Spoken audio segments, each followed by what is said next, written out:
Dr. Jane Morgan joins us now with what this means. I think that ketamine was in recent headlines when actor Matthew Perry died from a ketamine overdose. So why is it being explored as a treatment for depression?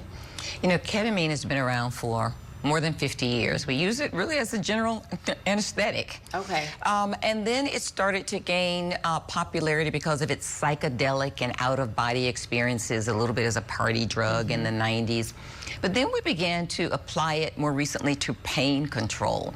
And when we look at pain control, glutamate, there's a chemical called glutamate in the brain that really impacts both pain and depression. Okay. So now we're taking a look at it for not only depression, but those patients who have been resistant to other antidepressant treatments, so have failed 2 or more antidepressant treatments, and perhaps we can look at ketamine under a controlled environment to see if that would be effective. So once you start this type of therapy or take this drug, is this something that you will be on forever, or is this something that, you know, once you get through, I don't know if you say get through the depression part, you know, I don't really know how to ask that, right? But is this something that you'll be on forever? And so that's a question that needs to be answered. When they looked at this study in Nature magazine, they looked at 231 patients who had failed other antidepressant medications, and they gave them all about 120 milligrams of a slow release form. Okay. And that's important to know. It's a slow release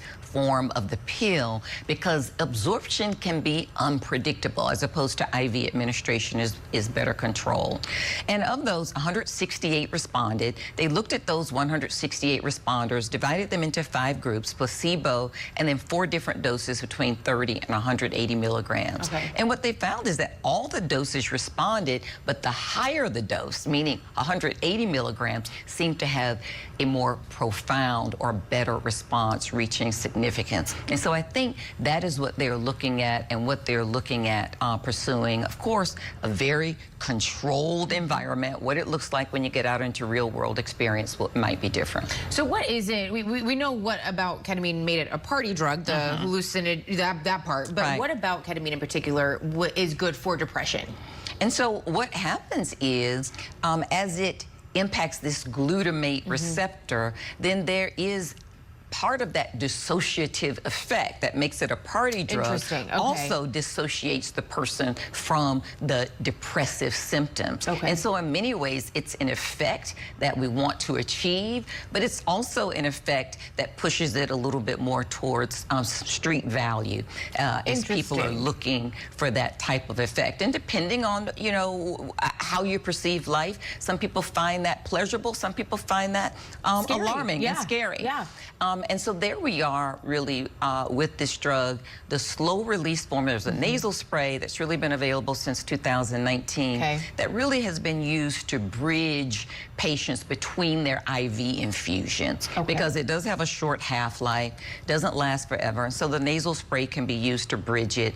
But now we're looking at a pill form, and the reason for that is still trying to explore how better to be able to treat patients where they are and not having to come into control center. But it does have an unpredictability with absorption. And so hopefully we've gotten around that with this slow absorption form. Still early, but we'll see. Is this addictive?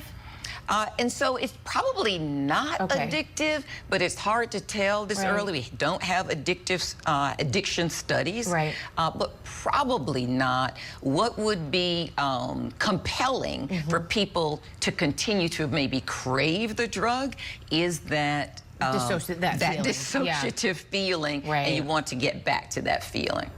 All right. Well, Dr. Morgan, as always, thank you for your insight. We appreciate it. You're welcome. All right, we'll be right back.